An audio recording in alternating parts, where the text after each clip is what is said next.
ফুলের মতো আমাদের বাগানে কিন্তু প্রচুর সবজি হয়। সত্যি বলতে ফুলের থেকে সবজি গাছের যত্ন অনেক কম লাগে।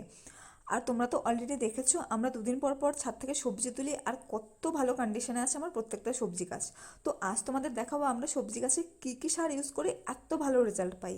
এই যে আমরা ছাদে যেসব সবজি করি তার প্রত্যেকটা গাছই কিন্তু ভীষণ হাই ফিডারের হয়। তো যেহেতু আমরা এই সবজিটা অ্যাজ আ ফুড হিসেবে কনজিউম করব, তো আমি সব সময় এই গাছে অর্গানিক সার ইউজ করি। আর তার জন্য প্রথমে নেই হচ্ছে গোবর সার, আর যদি তোমাদের কাছে গোবর সার না থাকে তো ভার্মি কম্পোস্ট নিতে পারো। আর নেই হচ্ছে কিচেন কম্পোস্ট। এই দুটো হাফ হাফ নিয়ে এই দুটো সারকে ভালোভাবে মিক্স করে প্রত্যেকটা 10 ইঞ্চি টবের জন্য আমি 2-3 চামচ করে ইউজ করি।